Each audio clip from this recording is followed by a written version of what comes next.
미국 캘리포니아 해변에 가면 파도 타기 하는 사람들이 있습니다. 요즘 우리나라도 해변에서 파도 타기 참 많이 하더라고요. 이들은 파도 타기를 기다렸다가 보드를 가지고 나가서 파도를 타고 갑니다. 파도하면 무서운데 이들에게는 파도가 무서운 것이 아니라 즐기는 겁니다. 파도가 크고 강할수록 더 쓰리기 때문에 큰 파도가 오기를 더 바라고 기다립니다. 신앙생활은 파도 타기와 같다고 할 수 있습니다. 그래서 인생 살면서 파도 타기를 잘 할 수 있어야 됩니다. 인생 살다 보면 신앙생활에도 많은 고난의 파도들이 일어납니다. 환난과 역경의 파도들이 몰려옵니다. 이때 그리스도인들은 이 파도를 무서워하고 놀라고 휩쓸려 가는 것이 아니라 그 파도를 타고 나갈 수 있는 믿음의 능력이 있어야 합니다. 고난과 고난을 통해서 하나님의 은혜를 경험하는, 파도가 무서운 것이고 나를 빠뜨린 것이 아니라 타고 나는 것처럼 고난과 환난이 나를 망한 것이 오히려 거기서 더욱을 더 놀라운 은혜를 경험하는 기회를 삼을 수 있어야 됩니다. 중요한 것이 있습니다. 파도를 타는 사람들은 자기가 파도를 일으킬 수는 없습니다. 파도 일어날 기다렸다가 그 파도를 타고 나갑니다. 파도는 하나님이 일으키신 겁니다. 새벽교회의 릭 오렌 목사님이 새벽교회라는 책을 썼는데 그 서문에 중요한 얘기가 나와요. 부흥의 파도라는 내용이 나옵니다. 이 파도학자를 말하면서 하나님께서 영적 부흥의 파도를 일으키실 때 그 파도를, 부흥의 파도를 타고 나가라, 이렇게 말합니다.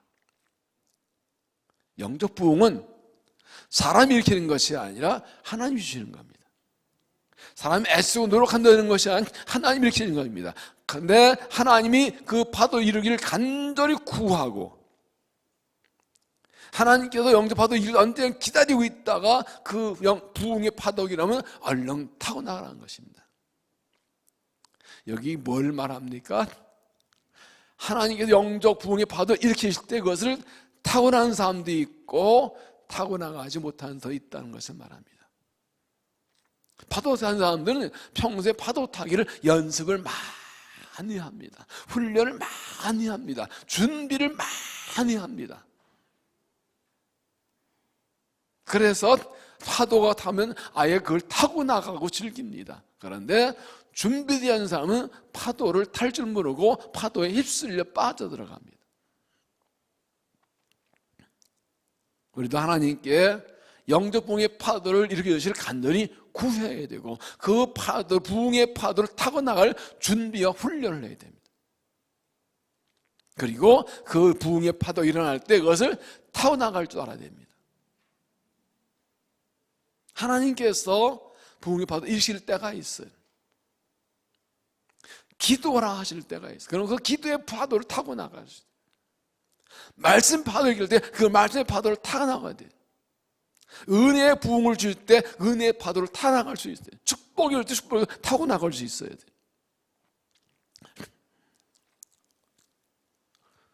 그래서 파도가 일어날 때 그 파도를 타고 나가는 사람과 바깥에 봐서 파도 잘 되는 거 난 무서워 그러고 구경하는 사람 두 종류가 있습니다. 여러분은 어떤 사람입니까? 어떤 사람이 되고 싶으십니까? 은혜의 파도, 축복의 파도, 부흥의 파도를 일으키실 때 그것을 타고 나갈 수 있는 준비가 있고 용기가 있는 사람인가요? 훈련 준비 안 되어서 파도가 무서워하고 구경하는 사람인가요? 어떤 사람이 되기를 원하십니까? 하나님 주시는 부흥의 은혜를 직접 경험하는 믿음이 되시기를 주의 이름으로 축복합니다. 하나님의 은혜와 복을 받는 그 장본인이 되시기를 바랍니다. 남들이 은혜 받고 복 받고 부흥하고 그럴 때 여기서 좋겠다 하고 구경하고 하신다면 내가 바로 그 현장에 들어가서 그걸 경험하는 그 장본인이 되시길 바랍니다.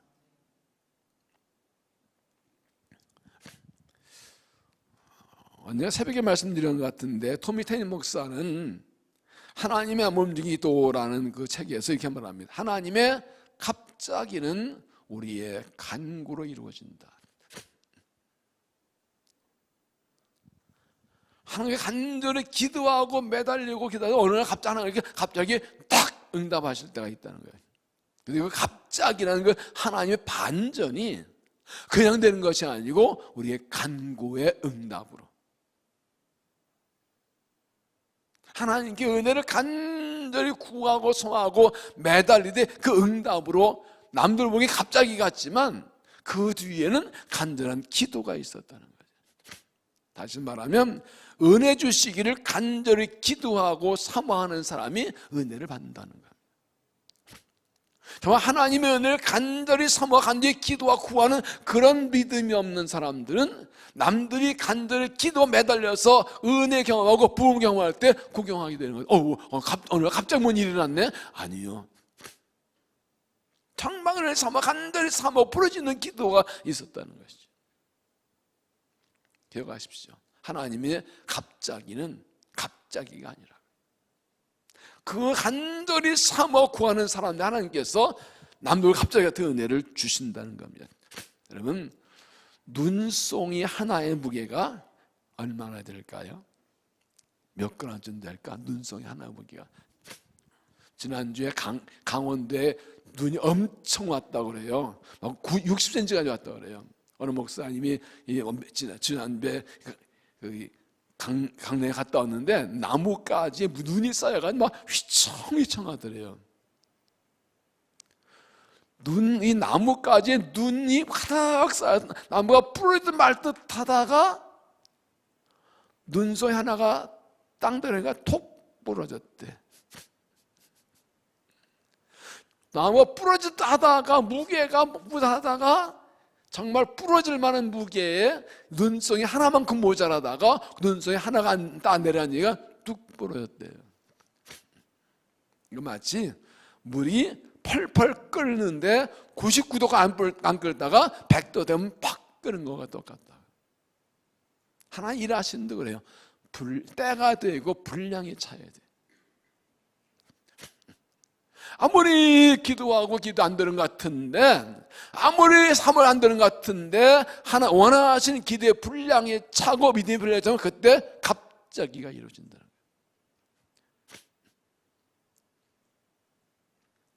하나님 원하시는 기도의 분량, 하나님 원하시는 믿음의 분량, 하나님 원하시는 인내의 분량이 차야 돼요.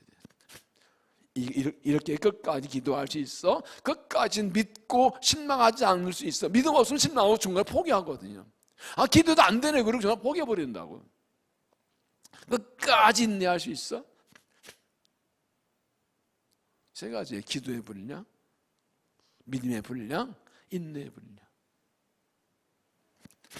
이게 사람마다 원하시는 분량이 달라요.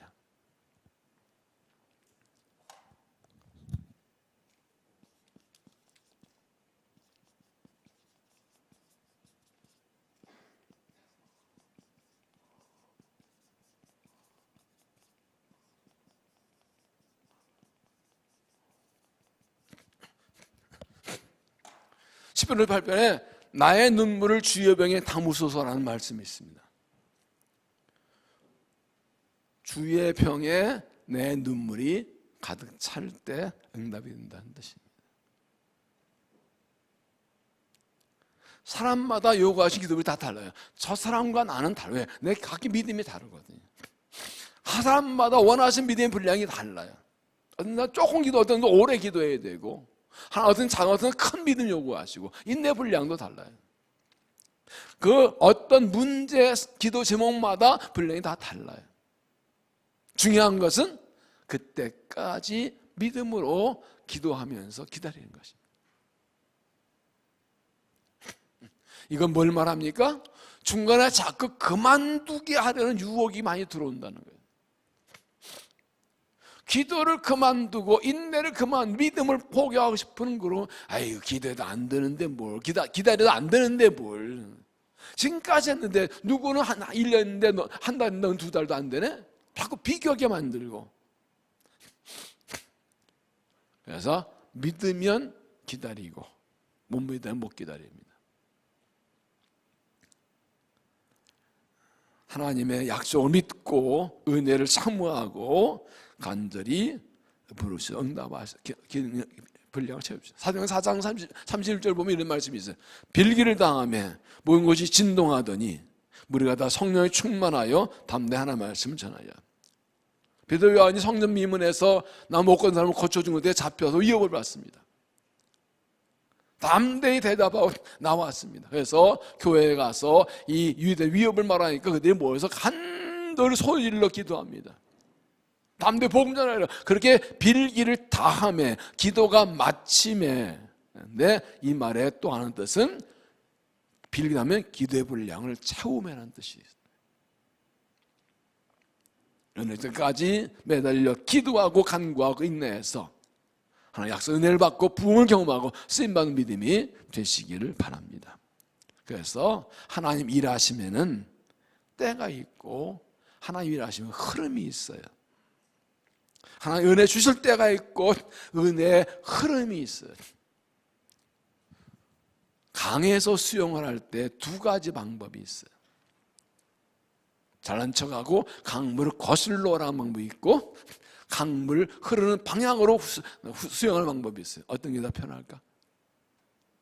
강물 반대쪽, 흐름 반대 방물 흐름 쪽으로. 당연히 흐름 쪽으로. 왜 사서 고생을 해?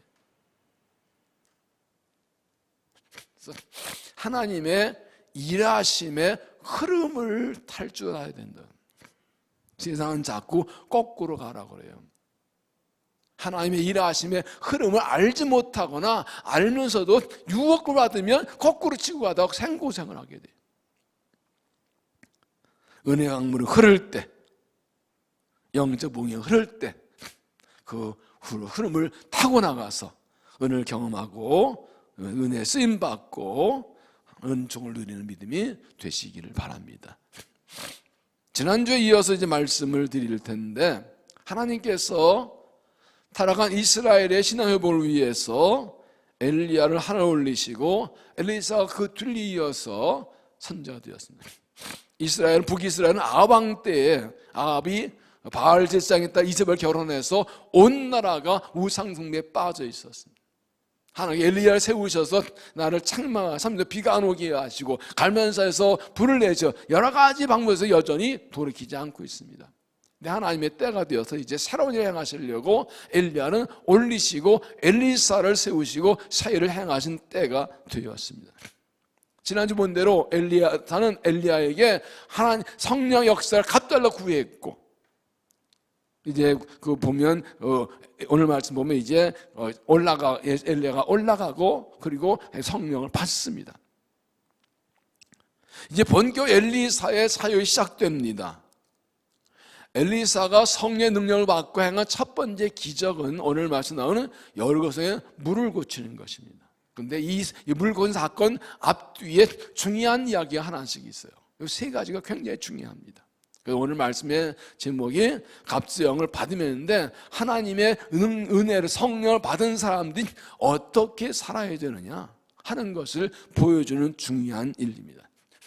그래서 우리가 어떻게 은혜 받고 어떻게 쓰임 받고 함께 살펴보려고 합니다. 첫째는 지난날에 매이지 말라. 지난날에 매이지 말라. 11절 두 사람이 길을 가며 말하더니 불새로 불말듯이 두 사람을 알려놓고 엘리야가 회오리 바람으로 하늘 올라가더라. 엘리야 갈 때 갑자기 불말병 나타나고 쑥 올라가 버립니다. 순식간입니다. 하는 순간에 쑥 올라가 버립니다. 올라가 봤는데 엘리야의 겉옷이 툭 떨어집니다. 13절 엘리야 몸에서 떨어진 겉옷을 주어가지고 돌아와 요단 언덕에 서서 엘리야의 몸에서 떨어진 그의 겉옷을 가지고 물을 치며 이르되 엘리야 하나님 영은 어디 계시나이까 하고 그도 물을 치며 이르되 갈라디 엘리사 건너니라. 앞에서 엘리야와 엘리사가 같이 요단을 건너갈 때 엘리야 겉옷을 쳤더니 요단은 갈라졌거든요. 다시 앞에졌죠. 그래서 엘리야는 올라가 버렸으니까 어떻게 건너와요? 근데 엘리야 겉옷이 떨어졌고 겉옷 물 치니까 똑같이 갈라졌다.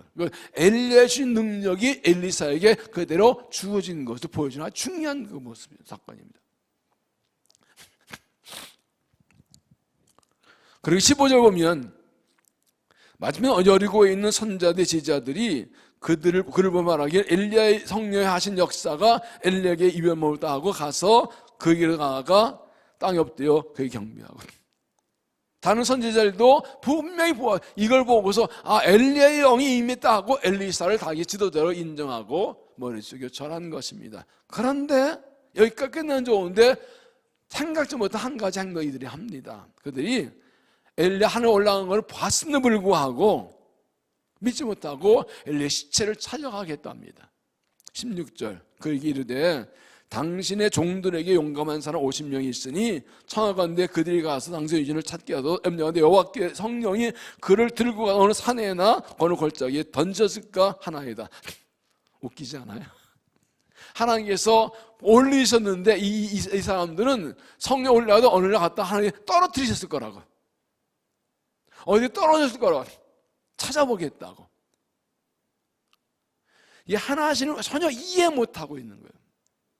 설마 사람이 하나님께서 하늘로 죽음 보지 않고 그냥 올리자는 건 이건 본 적도 이해도 안 되는 거예요. 그러니까 들어 올린 거 지금 봤는데 어딘가 떨어질 거라고. 설마 사람이 그냥 올라가는 게 어디 있냐고. 그러니까 사람을 찾아보겠다는 겁니다. 이 부분이 굉장히 중요합니다. 왜 이런 요청을 했을까요? 이미 시대가 바뀌고 지도 바뀌었던 것을 깨닫지 못하고 인정하지 않으려는 것입니다. 엘리야가 떠나고 엘리사가 새로운 제도됐는데 그를 따르지 않습니다. 엘리사에게 하나님이 임한 것을 보았으면서도 여전히 엘리야 노래를 부르고 있습니다. 아무리 찾아도 찾을 수 없었습니다. 17절 무리가 그로 부끄러워하도록 강청하며 보내란지라 그 뒤 50년을 해도 사흘 동안 잣잡을 하지 못하고 엘리사가 여리고 있는 그 무리가 그들에게 돌아오고 엘리사가 이르되 내가 가지 말라고 이르지 않았냐 하더라. 엘리사 말대로 강력하게 하셔 보내줬더니 가보니 사흘 동안 못 찾고 돌아옵니다. 하나님께서 엘리야를 불러올리시고 엘리사에게 성령을 부어주시고 엘리사를 통해 사회를 행하시는데 그 엘리사를 따르지 않고 이미 올라간 엘리야를 찾으러 가 있는, 이런 엘리야를 생각하고 있는 이런 사람들은 하나님의 행하는 사일에 쓰임받을 수가 없습니다. 엘리야는 잊어버리고 엘리사를 따라야 됩니다. 지난날에 매이지 말고 하나님 하신 사일을 기대하고 나가야 됩니다. 여러분, 지난날을 매이지 말라는 것은 과거를 부정하는 것이 아닙니다. 엘리사가 엘리야에게 갑제형을 구한 게 의미가 무엇입니까? 엘리야 시대에 엘리야 했던 그 성령 역사를 인정을 받아들이고 거기에 더해서 내가 감당한 새 스텝이라는 걸 두 배로 달라는 거거든요. 엘리야는 엘리야를 부정하지 않았습니다. 엘리야 시대에 엘리야 하나 하신 은혜이 있고 그러나 거기에 이어서 내가 이어야 돼 또 다른 은혜를 구한 것이죠. 그런데 이미 하나님이 엘리야는 얼마나 급해서 오늘 다 데려가 버리시고 엘리사를 세우셨는데 엘리사를 보고 인정하면서도 엘리야 시체를 찾아가겠다고 이미 사시다가 온 것을 인정하지 않는 것입니다. 지난해 매여 있는 것입니다.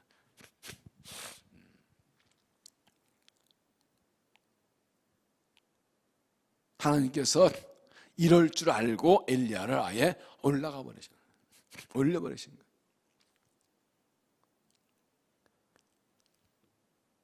거예요. 엘리야는 완전히 하늘 올라 잊어버리고 엘리사를 보고 따라가고 하나님께서 쓰임받아 한 건데 그들이 여전히 엘리야 시체를 찾고 있습니다. 이사야서 18절에 너희는 이전 일을 기억하지 말며 옛날 일을 생각하지 말라. 보라 내가 사령하리니 이제나 달 것이라 너희 이것을 알지 못하느냐. 하나님께서 바벨론 포로한 이스라엘 백성들을 돌아오게 하시려는데 내가 사령할 것이다. 광야에 길을 내고 섬에 강을 내고 하시면서 이전 일을 기억하지 말며 옛날 일을 생각하지 말라. 이게 두 가지예요. 지난날의 영광과 성공을 생각하지 말라. 옛날에 잘 나갔던 거 좋다고요.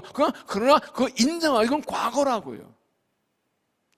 거기 매이지 말고 현실 인정하고 내년에 나가야 된다. 지난해 실패와 아픔도 기억하지 말라고. 많은 아픔과 실패가 생각만 하면 가슴이 찌릿하고 정말 속상해요. 그거 생각하고 있으면 앞으로 못 나가요. 과거 인정하거나 지나갔으니까 그거 인정하고 이제는 더 이상 생각하지 말고 하나님의 사이를 기대어 나가라는 것이죠. 우리가 과거를 기억해야 될 경우는 딱 두 가지입니다. 첫째는 하나님의 은혜에 감사하기 위해서. 하나님의 은혜를 잊어버리지만 항상 기억하고 항상 감사해야 됩니다. 그래서 신명기 보면 하나님께서 여호와 잊지 말고 은혜 잊지 말라고 잊지 말라 계속 반복하십니다. 은혜는 하나님의 은혜 평생 기억하고 평생 감사하는 겁니다. 잊어버려야죠. 절대 잊어버리면 안 됩니다. 또 하나는 같은 잘을 반복하거나 같은 죄를 다시 짓지 않기 위해서입니다. 지난번에 그렇게 실패하고 죄를 지었고 혼났으면 다시는 같은 죄를 안 져야 되잖아요.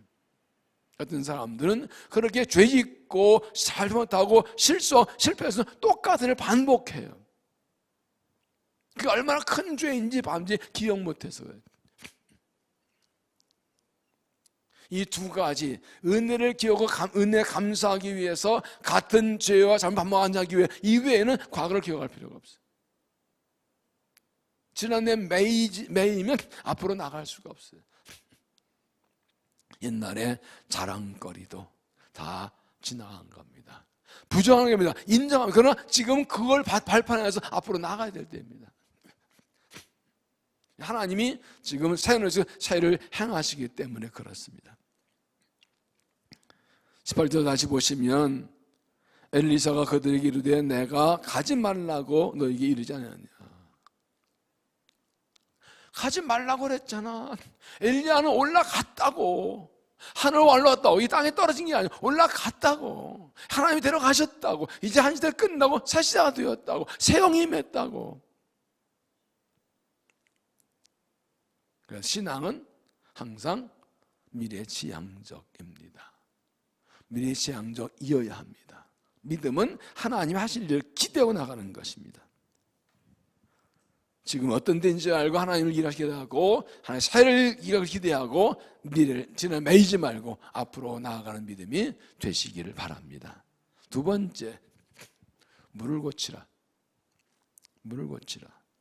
19절 그 성 사람들이 엘리사에게 말하되 우리 주인께서 보시는 것과 같이 이 성의 위치는 좋으나 물이 나쁨으로 토성에 익지 못하고 떨어진다이다. 엘리사가 여리고에 머무고 있을 때 사람들이 잘 말합니다. 여리고는 예루살렘 남쪽에 있는 아름다운 성입니다. 물이 많고 나무가 많은 지역입니다. 이 산지로부터 저리 흘러나오는 강과 넓은 평야가 있고 종나무와 나무가 많습니다. 방나와 향기로운 수지를 내는 나무가 많습니다. 모압 산지가 평물처럼 둘러쳐 있기 때문에 아름다워서 살기 좋은 곳입니다. 그런데 문제는 그렇게 경관과 위치는 좋은데 물이 좋지 않대요. 그래서 열매가 익지 못하고 자꾸 떨어진대요. 여기 토산이라는 뜻의 하알에서는 땅과 주민을 가리킨 말입니다. 그러니까 땅도 사람도 그 물의 영향을 받는다는 것이죠. 여기 익지 못한데 샤칼이라는 말은 사람과 동물의 유산, 미스캐리지, 유산을 말합니다. 세번역에서 이 성읍이 차지하고 있는 자리는 좋지만 물이 좋지 않아서 일단 사람들이 아이를 유산합니다. 여리고는 환경도 좋고 토질도 좋은데 물이 안 좋아서 열매가 익지 못 중간에 떨어지고 동물도 사람들하고 유산을 한다는 거예요. 땅은 터는 좋으나 물이 좋지 않아서, 땅은 좋으나 물이 좋지 않아서. 이 뭘 의미할까요? 성경에서 물은 인간의 사상, 인간의 마음, 이걸 가리킵니다. 인간의 사상, 사회 흐름, 인간의 마음, 생각을 물을 입니다. 사무엘상에서 이 사무엘 선지자 백성을 모아서 미스바에서 하나님께 제사하면 물을 길어 부었다는 것은 마음을 쏟아부은 거 말하는 거거든요. 그러니까 여리고성이 위치는 좋으나 물이 좋다는 것은 사람들의 마음이 더러워져서 삶이 악해져서 삶의 문제가 생기는 것입니다. 삶의 환경이 아무리 좋아도 마음이 악하고 마음 더러워지면 삶의 문제가 생기게 되어 있습니다. 왜냐하면 10장 9절에 만물보다 거짓되고 심히 부패한 것은 마음이라. 인간의 마음이 썩고 더러워졌다고요. 주변서 6장 5절에도 마음이 부패해지고 진리를 잃어버려 경건을 이리저리 향하는 사자들이 다투 일어나니라. 사람 마음이 썩으면 진리를 떠나서 경건, 신앙도 자기 이익을 얻는 방법으로 이용하는. 그래서 다툼이 난다고요. 교회는 왜 다툼 나나? 이거 마음이 썩어서 진리를 떠나서 경건, 신앙을 자기의 이익을 얻는 도구로 서로 자기 이익을 추구하다 다투고 싸운다는 거예요. 내가 잘, 네가 잘나, 내가 더 많이, 네가 더 많이. 마음이 부패해서, 마음이 더러워져서. 생기긴 멀쩡하게 생겼어요. 근데 마음이 더러워. 돈도 많고 높은 자리, 공부도 하고 기도 잘 시키고 살고 그냥 여러 가지가 좋은데 마음이 악해. 그 삶에 문제가 끊이지 않고 그 마음 악한 것 때문에 다툼이 끊이지 않는 게 이게 인간이라는 거예요. 이게 사회라는 거예요.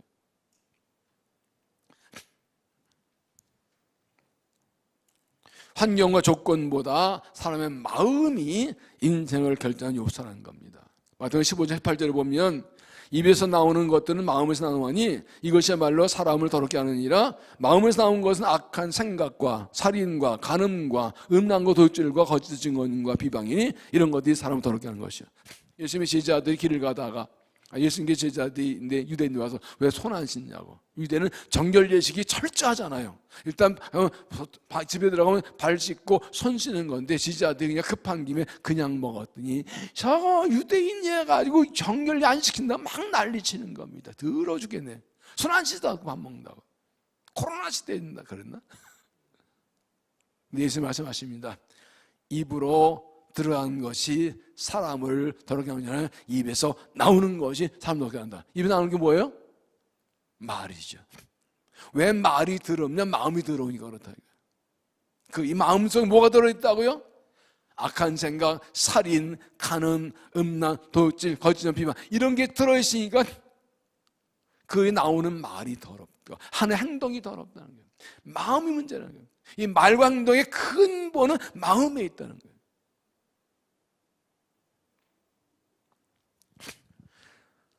과학문명이 발달하고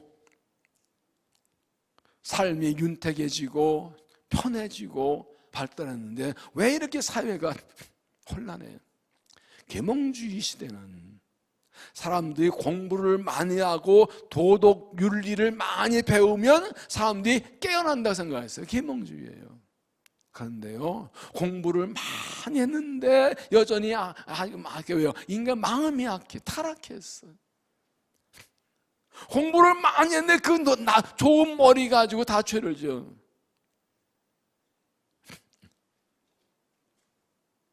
정말로 SKY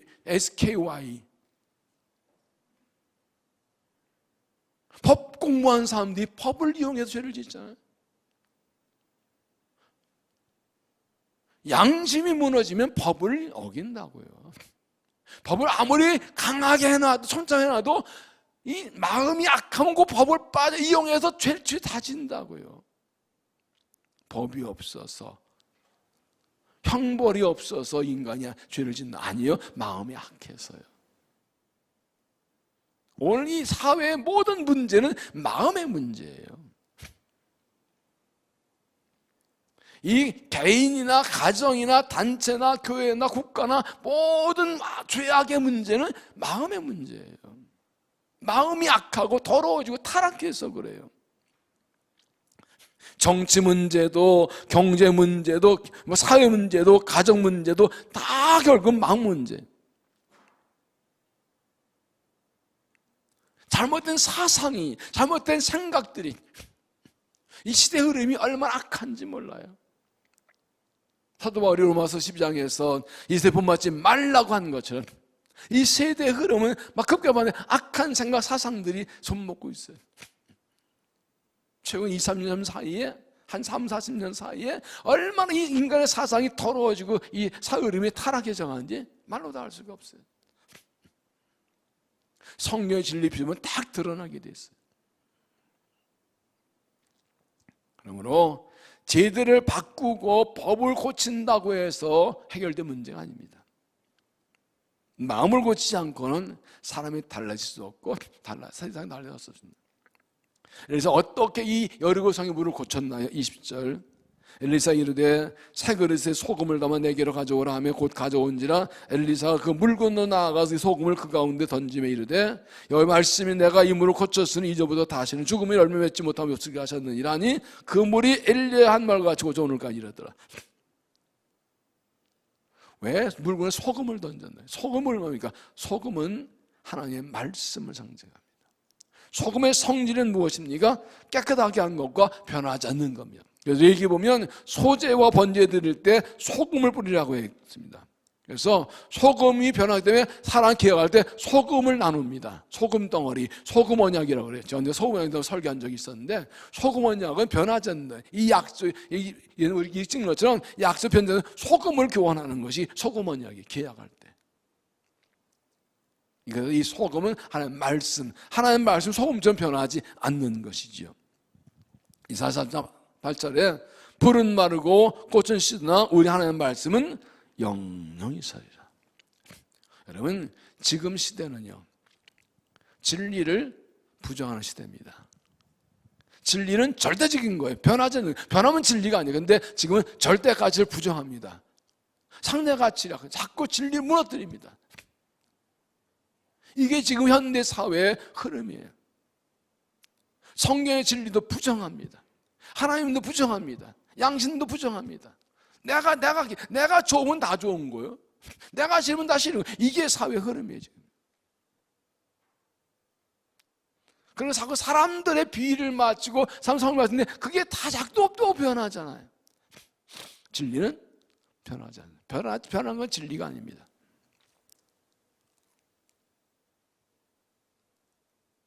하나님의 말씀을, 변한 진리의 말씀을 붙들 때, 그 말씀 내 마음에 받아들일 때 마음의 더러움이 깨끗해지고 비뚤은 게 고쳐집니다.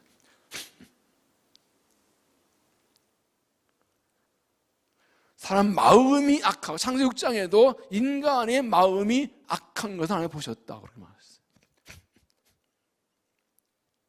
엘리야는 소금을 가져다 뿌리면서 여호와의 말씀에 내가 이 물을 고쳤다 하셨다.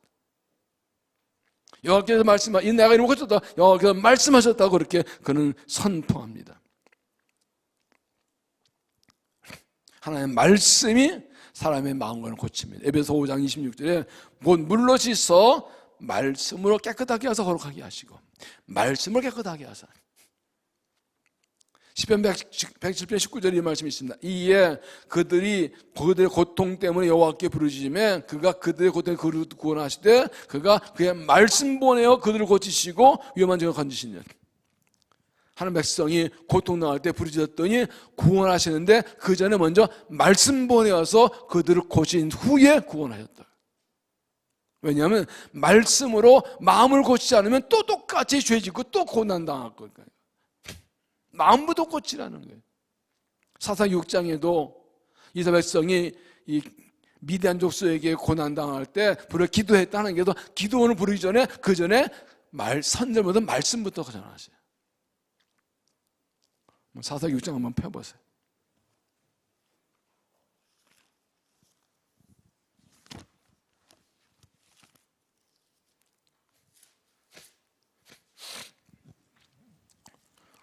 사사기 6장 7절 이스라엘 자손이 미디안으로 말미암아 여호와께 부르짖음으로 여호와께서 이스라엘 자손에게 한 선자를 보내셨으니 그가 그들 이르기를 여호와께 이르기까지 말씀하시기를 이스라엘 하나님 내가 너희를 애굽에서 인도하여 내며 너희를 그 종되었다는 집에 나오게 하며 애굽 사람의 손과 너희를 학대하는 모든 손에서 너희를 건져내고 그들을 내 아버지에서 쫓아내고 그 땅을 주었으며 또 내가 너희를 너는 너희 하나님 여호와니 너희는 거주하는 아무리 사람 당신을 두려워하지 말라 하여서 너희가 내 목소리를 아니었다 하느냐 하셨다.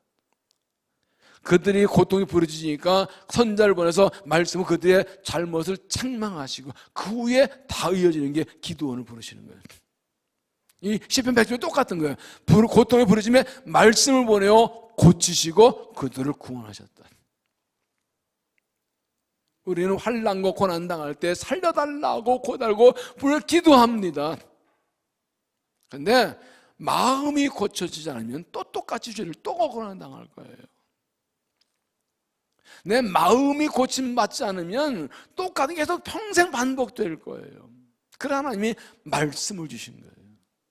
말씀으로 세상을 창조하시고 말씀 주시고 선악을 주는 나무를 먹지 말라 하셨는데 그 말씀 어기니까 죄짓고 타락한 거잖아요. 그래서 요한복음 1장에 태초에 말씀 계시냐, 이 말씀 하나님이시라. 말씀 육신인데 우리 가운데 계시고 예수님 말씀이 오신 거예요. 말씀으로 살리신 거예요. 마태복음 4장에도 사람이 떡으로 사는 것이 아니라 하나님의 말씀으로 산다고 하죠. 그러므로 인간의 타락한 마음에 하나님의 말씀을 받아들여야 돼요. 우리가 말씀을 읽고 두고 배울 이유가 여기에 있습니다. 신앙은 철저히 말씀에 기초한 거예요. 매일 말씀을 읽고 매일 말씀 묵상하고 두고 배울 여기 있습니다. 우리의 타락한 마음 중심에 성공과 약하다 하는 말씀을 받아들일 때 우리의 마음과 생각이 달라지고 새로운 삶이 달라집니다. 평생과 리드 앉아있는 사람은 단 하나예요. 말씀 받자 마음이 안 바뀌는 게 평생 똑같아요. 그럼 말씀 받아서 사람이 확 변합니다. 말씀 들어 사람 변합니다. 인생 살다 보면 나도 모르게 마음이 상하고 더러워지고 삐뚤어지고 굳어질 때가 있어요. 그러나 하나님께서 말씀을 주십니다. 그 말씀을 마음에 받아들여서 하나님 말씀으로 마음이 새로워져서 고침받고 회복된 은혜를 입으시기를 바랍니다. 우리가 말씀을 열심히 전해야 될 이유가 여기 있습니다. 이 사람들의 모든 문제에 마음이 있어요. 그거 하기 심령에 말씀이 들어가야 돼요. 말씀을 들려줘야 돼요. 그래야만 고침받아요. 가정 열심히 가정에서 자녀 말씀을 가르칠 이유가 가정에서 가정님이 드리고 말씀 가지고 교회 와서 여기 말씀 배우고 이유가 있어요. 그래서 우리 자신도 우리 자녀들도 말씀을 읽고 듣고 배워야 이 마음이 더러워지지 않고 얻은 마음이 깨끗해진다고요. 사람들에게 말씀을 전해야 돼요. 말씀을 듣게 해야 돼요. 말씀 듣기를 만들어야 돼요. 고넬의 경우를 보십시오. 하나님께서 고넬의 기도를 들으시고 그 받으시고 베드로를 보내십니다. 베드로를 청해 놓고 우리가 앞에 있습니다 하고 베드로가 말씀을 전합니다. 이게 중요한 게 있어요. 고넬료는요 베드로를 청해 놓고 청해 오게 되면서 자기 가족뿐 아니라 친척과 친지까지 청해 놓고 기다렸어요. 이게 굉장히 중요한 부분이에요. 그는 말씀에는 알았어요. 그래서 아는 사람 다 불러본 거예요, 자기 집에. 그리고 말씀 들을 때 성령이 임하셔요. 성경에서 성령이 임한 거 딱 여기뿐이에요. 여러분의 가정이 말씀의 역사하는 가정이 되시길 주의로 축복합니다. 우리 가족들에게 말씀 들을 기회를 제공해 주는 게 그게 가장이 할 일이에요. 그게 부모가 할 일이에요. 텔레 보는 것보다 말씀 읽고 듣게 해야 돼요. 말씀 나눠야 돼요. 그래야 아들, 딸의 마음이 더러워지고 깨끗해지고 지켜진다고요. 사실 우리 가족과 친지다 하는 사람들 말씀 듣기를 자꾸 만들어줘야 돼요. 우리 집이 사람들이 말씀 듣는 기회를 제공해 주는 그런 집이 돼야 돼요. 이사 예배를 드리는 그래서 이 고넬료 말씀을 제가 자주 말씀을 전합니다. 여러분의 가정이 고넬료 가정처럼 말씀에 있는 가정, 사람들이 말씀 듣게 하는 가정 되게 축복 통로가 되라고.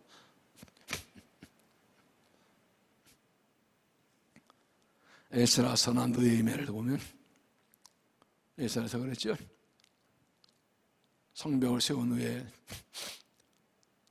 느헤미야가 에스라에게 성경 달라 하고 백성들이 말씀을 달라 그래요. 근데 말씀을 듣고 펑펑 웁니다. 자기들 죄를 깨닫고 회개하고 거기 하는 은혜가 임하였어요. 말씀은 회복되는 거예요.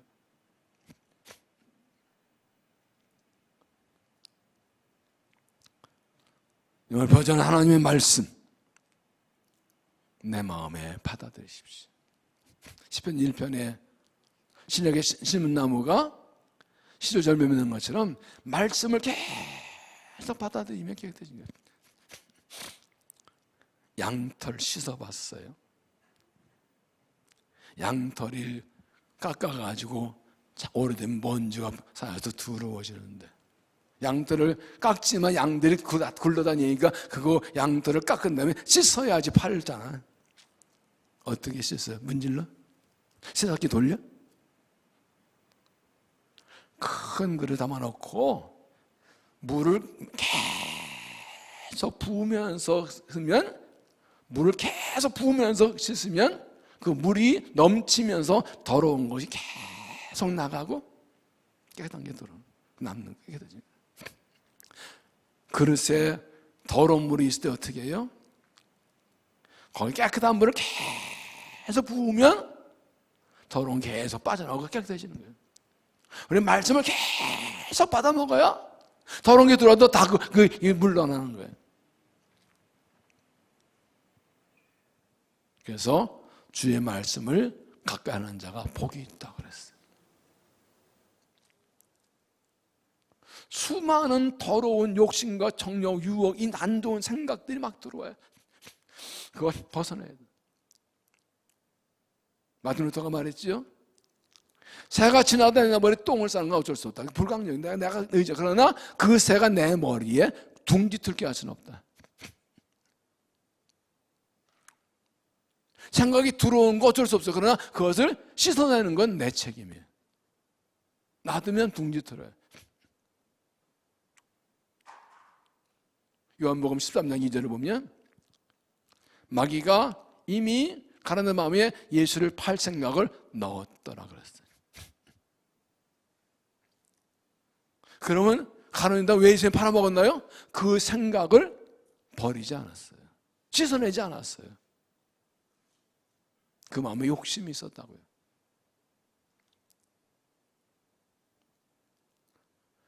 예수님을 팔상을 넣어줬고 얼마 후에 바로 그 생각을 버릴 기회가 있었어요. 마음을 씻을 기회가 있었어요. 아무리 성령 충만한 사람도 세상 살면서 수많은 잘못된 생각들이 눈으로 귀로 다 들어와요. 툭툭 넣어줘요. 그걸 그냥 가지고 있으면 여기가 엉망진창, 쓰레기장이 되는 거예요. 엉망진창 되는 거예요. 이 오물, 이 꾸정물 투성이 되는 거예요. 평소에 몰라요. 건드리면 막 옛날에 이 구정물이라고 이 설거지한 물을 이 항아리에 모았다가 버리고 그랬잖아요. 오래 두면은 밑에 다 가라앉아. 생선 대가리, 콩나물 대가리, 고춧가루 다 가라앉아. 바쁠 때가요. 보면 맑은데 흔들면 다 올라오지. 평소에 몰라. 이 안에 별게 다 들었는데 다 그렇게 14년 장로야 권사님. 근데 건드리면 와 올라오는 별거 다 나와. 별거 다 나와. 그 말씀으로 씻어내야 돼요. 말씀 들으면 주의가 하게 되죠. 회개하죠. 아, 내가 잘못된 생각 품었네. 잘못 말했네. 이게 내 잘못된, 이게 분별이 되잖아요.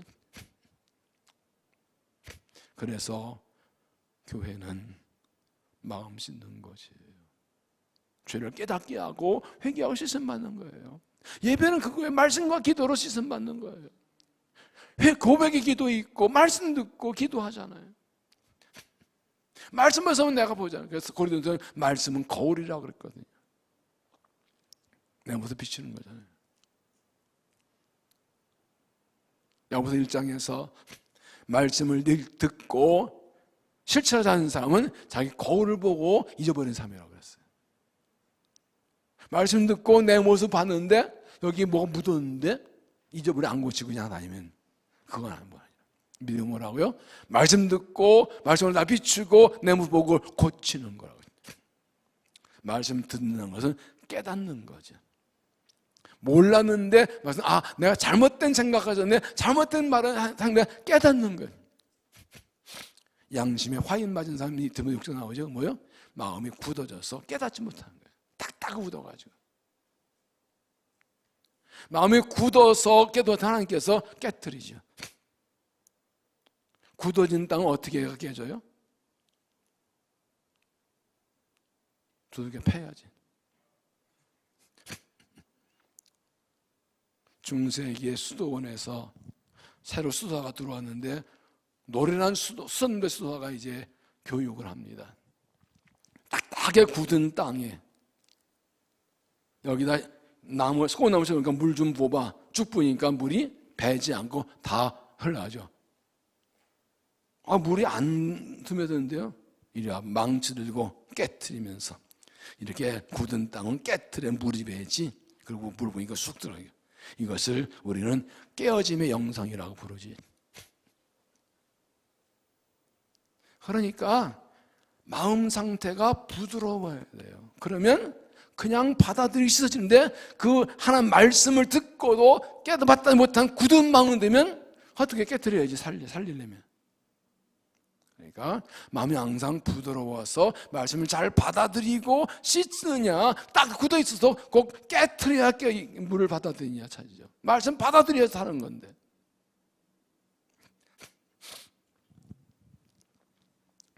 그래서 마태복음 4장에 13장에 예수님 씨 뿌린 비유에서도 그 땅은 사람 마음을 말한다고 그랬잖아요. 말씀 받아들이는 상태. 하나님 말씀을 마음을 열고 받아들이고 말씀으로 깨끗함 받았어. 씻음 받았어. 모든 것을 고침받고 회복되는 은혜가 임하기를 주의 이름으로 축원합니다. 세 번째, 악의 세력을 대적하라. 23절 엘리사가 거기서 베델로 올라가더니 그가 길에서 올라갈 때 작은 아이들이 성읍에서 나와 그를 조롱하며 이르되 대머리에 올라가라 하는지라 엘리사가 뒤도 돌이켜 그들을 보고 여호와 이름으로 저주하며 그 수풀에서 암검들이 나와서 아이들 중에 40명을 찢었더라. 엄청난 사건이 일어났습니다. 엘리사가 지나가는데 아이들이 놀렸고 저주했더니 안고 나와서 42명을 찢어 죽였어요. 작은 아이들은 여기서 나란 말인데 어린 나이 청년까지 모두 해당되는 말로 선악을 충분히 인식할 수 있는 성숙한 아이들입니다.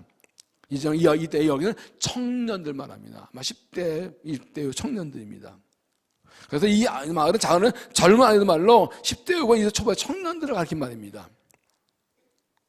이들이 엘리사에게 대문에 올라가라는 것은 뭘 말하냐? 엘리야가 하늘로 가서 너도 올라가라 그런 겁니다. 아니, 엘리사는 강력한 불의 선자의 뒤를 이어 엘리사가 성령 받고 이 선자는 것을 이 사람들 안다는 얘기예요 지금요. 알려줬잖아요. 여리고 성에 물도 고쳤잖아요. 여리고 배도 올라갔는데 동 나와가지고 야 대머리야 니도 올라가라. 젊은 청년들이 나와서. 이건 당시 이스라엘 나라가 얼마나 타락했는가. 바알 숭배에 빠져서 하나님을 멸시하고 무시하고 하나님 사람도 무시하는, 하나님 손잡고 대머리가 올라가는 거, 이게 청소년까지도 하나님의 사람을 조롱하는 이런 악한 불신앙의 모습이 퍼지는 것을 말하는 거예요. 그건 한두 명이 아니라 동네 아이들 맨침 40몇 명이 몰려와서 선자를 놀린다. 이 지금 우상에 빠진 이스라엘 영적 상태가 아주 바닥에 떨어진 걸 보여줍니다. 동네 청소년 한껏 몰려 나와서 하나님의 영을 받고 나오는 선자를 조롱한 것은 그만큼 신앙이 타락한 겁니다. 이것은 단 엘리사를 노린 것이 아니라 엘리사를 보내 세우신 하나님을 조롱하고 하나님 하신 일을 조롱하고 그 이름을 조롱한 겁니다. 하나님께서 이스라엘 하나님께서 엘리야를 올리시고 엘리사를 성령 부을 세우셨는데 그 가장 먼저 맞닥뜨린 사람들이 뭐라고요? 젊은 청년들이 엘리사 보고 야 너도 올라가, 니스 올라갔지 너도 올라가 이 대머리자. 상을 생각해 보세요.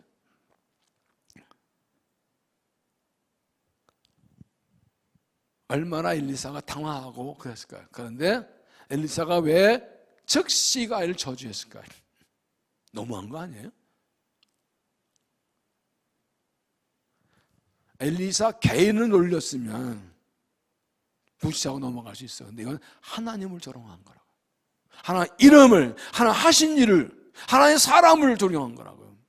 하나님의 선자를 조롱한 것은 하나님을 조롱한 거라. 하나님 하신 일을 조롱. 왜 지금 하나님께 부름받은 사람이잖아요. 하나님은 그들이 엘리사를 놀린 것을 하나님 모욕하는 간주하고 즉시 그들을 저주하신, 심판하신 것입니다. 그러면 이 젊은 아이들의 죽음은 하나님의 말씀을 멸시하는 이스라엘 전체에 대한 심판을 상징하는 사건입니다. 하나님 떠나서 우상에 빠진 선자들이, 백성들이 선자는 말씀을 무시하고 멸시하는 것. 생각해 보세요. 엘리야가 하나님 명령마다 말을 했더니 3년 동안 비가 오지 않고, 갈멜산에서 발선대 태양에서 불로 임하실 큰 건 권능을 받고, 엘리사 기도에 불이 다시, 비가 다시 오는 이걸 다 봤잖아요. 이걸 다 경험했다고요. 근데 여러분, 이 열왕기상 19장의 그 갈멜산의 이 불로 임한 사건을 보면 백성들이 그걸 다 돌아올 줄 알았는데요, 안 돌아와요. 그걸 보고도 안 돌아와 있어요. 백성들이 얼마나 완악하고 타락해져 있는지. 기적을 본다고 다 돌아오는 거 아닙니다. 완악한 사람 기적 보고도 안 돌아와요. 죽은 사람 살아나도 안 돌아와요.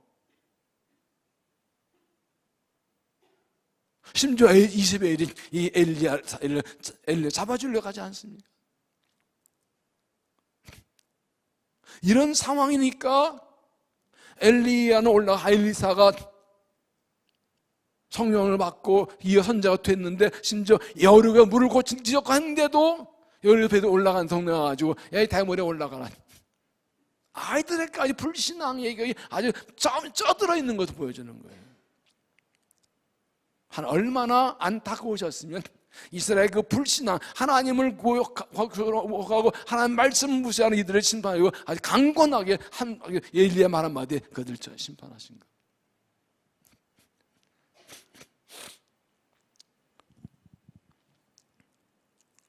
엘리사의 입장에서 생각해 보세요. 하나님께서 엘리야를 통해서 그를 후에 세우셨어요. 엘리야가 그를 불러 함께 가다 길갈에서 베델로, 여리고로 요단강에 따라가지고 정말 이 사명방이 두려워서 은혜를 구해서 갑자기 성령 받았어요. 엘리야 걷어서 물을 요단 갈라지고 하는 말씀으로디 이런 물을 거치고 이런 일을 했는데 달아온 사람들의 반응이 첫 번째 뭐예요? 조롱이에요. 얼마나 기가 막혔을까요? 우리는 막 은혜 받고 다 했는데 사람들 인정하지 않고 놀리고 조롱하고 대적하고 일할 만 낫겠어요? 얼마나 승질났을까? 일로 와봐, 이것들이 한번 네 엄마가 누구니? 내려와봐 한번. 그러지 않았을까요? 참 살다 보면 엘리야의 다른 선자들은 선 인정하지 않고 엘리야를 올리신 것을 보고 왔더니 시저 찾아가려 하고 젊은 아이들 되면 놀리고, 이게 현실이에요. 하나님의 부름받고 은혜받고 사명받고 정말 주를 위해 달려갈 때 많은 어려움들이 사람들 인정하지 않고 받아들이지 않고 놀리고 대적하고 이런 일이 항상 있어요. 하나님 은혜받고 부름받다가 다 환영 인정하는 거 아니에요. 이 악한 세상을 하는 사람 인정하지 않고 따라오죠. 부정하고 놀리고 저로 대적하고 이게 현실이에요. 승질나고 화나고 그만두고 싶기도 하고 그래요. 어떻게 할까요? 절대로 위축될 필요 없습니다. 하나님이 나를 부르셨습니다. 낙심할 거 없습니다. 하나님이 성령 주와 함께 하십니다. 더 중요한 건 거기에 끌려갈 거 없습니다. 주의 이름으로 선포하고 그냥 가면 됩니다. 이것들아 주 예수로, 그리고 그냥 가면 됩니다. 거기에 내 힘을 쌓으면 주여 하고 그냥 가면 됩니다. 하나님이 하십니다. 중요한 것은 겁내지 않고 맞서 싸우는 것이고 거기에 매이지 않고 계속 앞으로 가는 겁니다. 이게 사명입니다. 야고보서 4장 7절에 마귀를 대적하라 그러면 너희를 피하리라. 하나님 가까이 그러면 너희를 가까이 하라. 여러분, 마귀는요, 약자에게 강하고 강자에게 약해요. 공격받을 때 겁먹으면 우습게 보고 가지고 놀아. 근데 뭐야, 그 세게 나가면 쑥 들어가요. 마귀는 알아요. 우리가 겁먹으면 아주 갖고 놀아요. 얘 별거 아니네 그러고. 그런데 주여 너 뭐야 하고 딱 맞서면 저 뭐 있나 보다 하고 쑥 들어가요. 아주 치사하고 야비한 놈이 마귀는 그놈이에요. 세상은 맞서 싸우는 거예요. 유혹은 피하고 공격은 맞서 싸워 뚫고 나가는 거예요. 브레이크스루라고 하는데 돌파. 신앙은요 돌파하는 거예요. 겁먹을 거 없어요. 전력정에 보면 이 주인공 크리스찬이 이 구원받고 길을 가다 이제 마치 성구문 앞에 들어가는데 그 앞에 사자 두 마리가 이러고 있는 거예요. 큰일 났어요. 양쪽에서 이리 펴면 여기 막 찔리고 양쪽에서 이러니까 그때 천사가 똑바로 걸어와. 잘 봐. 그 사자도 목에 사슬이 걸려있어. 사슬 묶여있어. 그래서 가운데 똑바로 걸어갔더니 사자들이 그런데 여기까지만 더 이상 못 오는 거예요.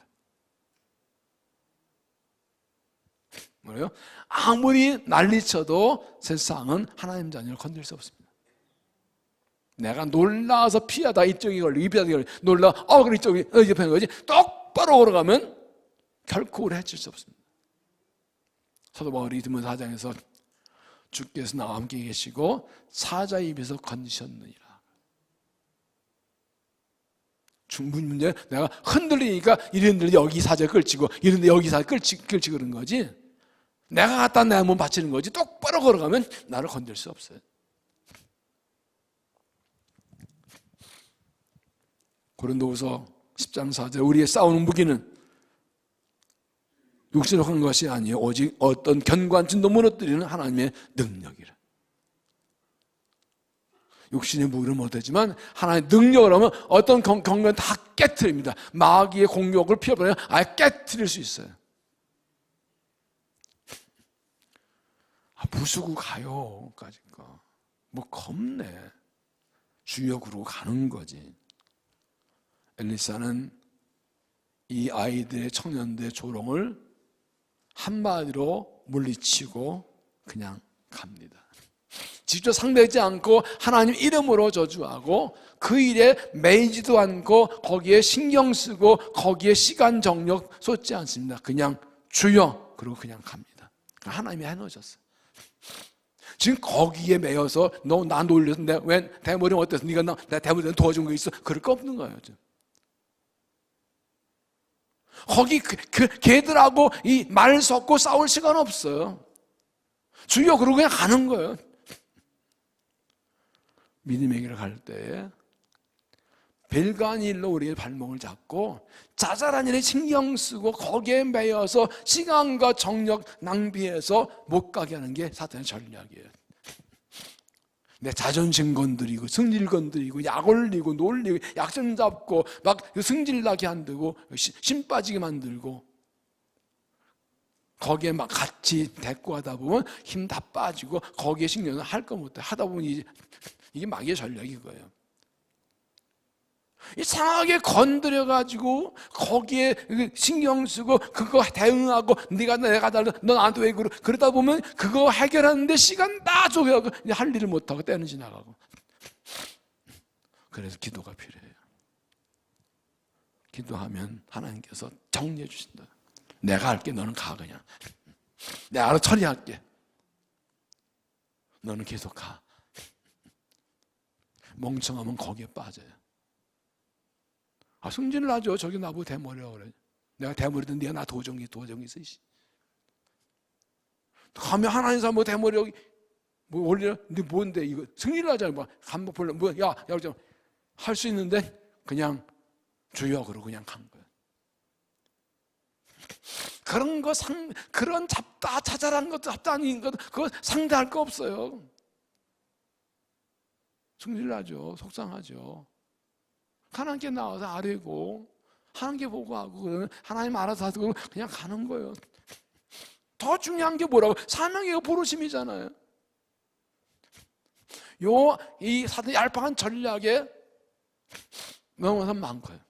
또 하나는 이렇게 자기도 모르게 하나 일꾼들을 승질나고 속상하게 넘었던데 이용당한 쓰임받는 멍청한 것들도 있어요.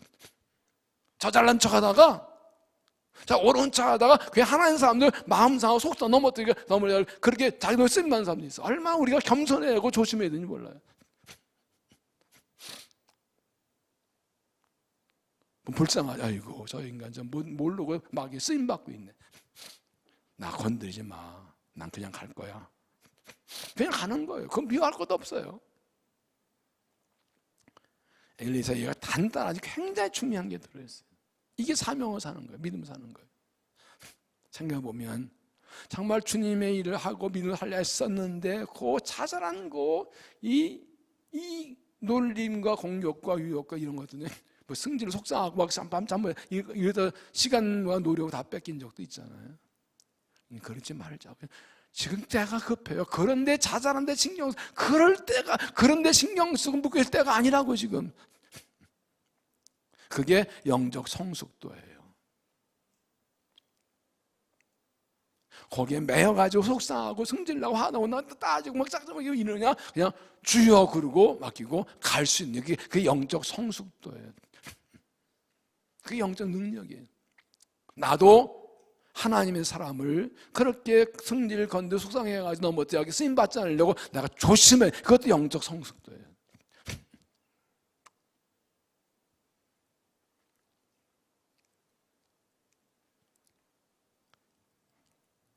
예수님으로 마귀는 물러갑니다. 주님께서 일하십니다. 어떤 두려움과 위협이 있어도 주께 맡기고 꿋꿋하게 달려가는 믿음이 되시기를 바랍니다. 계속 이 일꾼에 대한 말씀을 드리고 있어요. 언젠가 말씀드린 있는데 기도원의 300명 용사와 엘리야 시대 7,000명을 비교한 적이 있습니다. 하나님께서 기도를 통해 미디안을 구원하실 때 기도원 나팔 불 때 32,000명이 모였어요. 하나님께서 겁쟁이는 다 돌아가라 그래. 그랬더니 10,000명 남았어요. 참 웃기죠? 나라고도 나왔는데 가라니까 또 가는 건 또 뭐야? 그것도 많다고 해가지고 300명을 남겼어요. 이 300명이 14만 5천 명과 맞서 싸워서 이겨요. 하나님의 능력이죠. 숫자가 아니라. 하나님이 하신 일은 너희가 숫자가 많으면 지들이 했다 그럴 거다 해서 말도 안 되는 450대 1로 인을 팍 줄여놓고 하나님이 이기게 하셨어요. 그런데 엘리야 시대에 엘리야가 하멜산에서 불로 응답받고 그런데 이세벨이 죽인다는 거 도망쳐가지고 헤롯산 올라가 하나님 나 혼자 남아 차라리 죽여줘서 나 혼자 남았어요. 막 그럴 때 하나님 뭐랬어요? 바라에게 부르지 않고 임받지 않은 7,000명을 내가 남겨뒀다. 혼자 7,000명의 의인이 남아있대요. 그런데 여러분 엘리야 시대에 엘리야가 불로 그렇게 역사하는 걸 보여준데도 이스라엘이 돌아오지 않습니다. 뭘 말합니까? 이 7,000명이 자기 믿음은 지켰지만 민족 하나님께 돌아오게 하는 일꾼으로 쓰임받지 못했다. 자기 믿음은 지켰는데 정말 하나님께 돌아가게 하는 데 일꾼은 아니었다는 거예요. 7,000명이 중요해요. 300명이 중요해요. 숫자가 중요한 게 아니라고요. 한 명이라도 나의 믿음 지키면서 그것도 잘한 거지만 더 나가서 정말 부르심 받을 때 나가가지고 주유하고 기도원에 가려고 나가 이런 그 300명이 필요하다는 거예요. 신약으로 와볼까요? 예수님께서 부활하신 후에 제자들에게 사명 주시고 사악산 성령 기다리라고 하셨습니다. 제자들과 살았던 통도들이 가면서 돌아오고 마가다락방에서 모여 기도합니다. 몇 명 모였다고요? 120명이요. 이때 예수님을 따르는 사람이 120명 뿐이었을까요? 엄청 많았죠. 그런데 마가다락방에서 모여 기도하는 120명이에요. 그 제자들부터 예수님 올라가신 걸 봤고, 제자들부터 약속받은 말씀도 들었고, 수백 명이 수천 명이 있었지만 3년 동안 말씀하신 얼마나 많은 사람이 따랐겠어요. 마가복음 8장 보면 여인들을 따니면서 이 정죄도 하고 엄청난 사람들이 예수님 고치면 수많은 사람들이 따랐지만 정작 약속 믿고 하나님 나라 사명을 위해서 은혜 구하려고 모이는 사람 120명뿐이었다.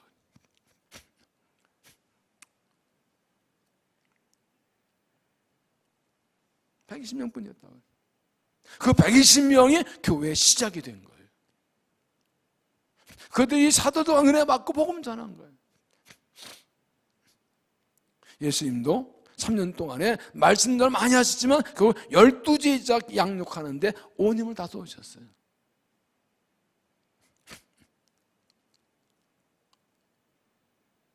얼마나 많은 사람이 아니라 그가 누구인가가 중요하다.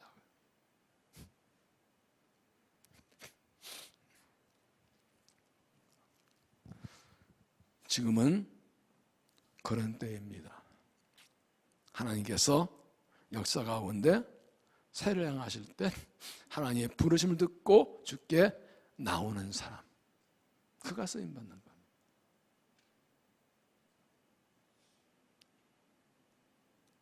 그 사람을 찾으시는 겁니다.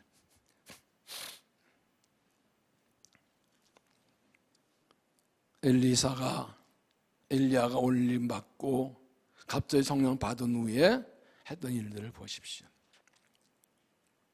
지난날에 매이지 마십시오. 하나님 엘리야를 올리셨고 엘리사가 성령을 받고 엘리사가 새로운 지었는데 그걸 인정하려 하지 않고 따르지 하지 않고 하나님이 엘리야를 아예 찾지 못하고 올리셔서 향 못하고 그 시절 찾으러 이 나라에 따르던 이 어리석은 제자들, 지나가는 거고 하나님 하실 사일을 향해서 앞으로 나가는 믿음이 되시기를 바랍니다. 물을 고치십시오. 털은 좋으나 물이 나빠서 열매치는 것처럼 삶이 좋아지고 발전했으나 인간의 마음은 점점 타락해지고 악해지고 있습니다. 우리도 정신 안 차리면 세상에 물들게 되어 있습니다. 이제 본받지 말고 하는 말씀처럼 말씀으로 고침받고 말씀으로 분별해서 마음을 깨끗하게 지키십시오. 잠언 4장에 물을 지키면 뭐다? 너의 마음을 지키라. 여기에서 생명의 근원에 나왔습니다. 한 말씀을 붙들고 마음을 지키십시오. 그리고 말씀을 전해서 말씀을 사람들의 마음을 고쳐줘야 됩니다. 악한 세력을 대적하십시오. 사명을 위해 일할 때 조롱 대적에서 있지만 거기에 맡기지 말고 주의 이름으로 선포하자고 그냥 앞으로 나가십시오.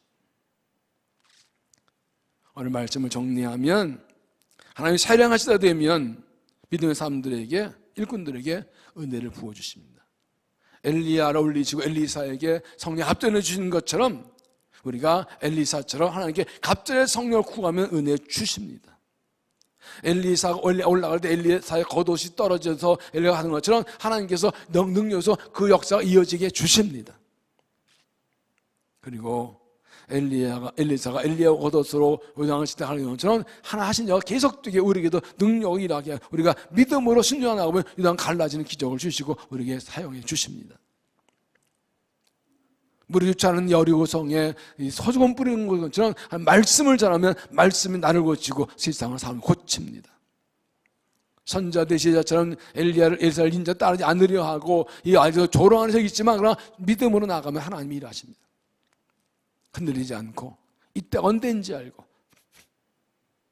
일하시면 따라서 은혜를 구하고 달려나가서 하나님 쓰임받는 일꾼들 되시기를 주 이름으로 축원합니다.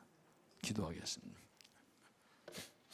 하나님, 세상이 급하게 변하고 있습니다.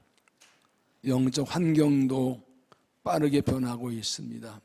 주님 오실 날 멀지 않아서 하나님 급하게 새를 행하실 때이고 새 믿음 요구할 때임을 깨닫습니다. 하나님, 엘리야를 올리시고 엘리사에게 갑절의 성령을 부어주시고 일하게 하시는 것처럼 하나님 우리에게 갑절의 영을 부어 주시옵소서. 성령을 부어 주시옵소서. 그리하여 하나님 부르심을 떠나가서 이 땅에 물을 고치고 마음을 고치고 세상을 고치고 주님 나라 세울 수 있도록 우리를 사용하여 주시옵소서. 저는 매이지 않고 내일을 바로 달려가게 하시고 악한 대세력이 있어도 맞서 싸우고 매이지 않고 계속 삶을 달려가도록 은혜 주시고 의를 일하시고 영광을 받아 주옵소서. 이 밤에 말씀을 들고 찬양 기도할 때 성령 보시고 깨닫게 하시고 은혜를 구할 때 응답하시고 마음을 새롭게 하시어서 이스라엘 감나 믿음 되도록 은혜를 도하여 주시옵소서. 예수님 이름으로 기도하옵나이다. 아멘.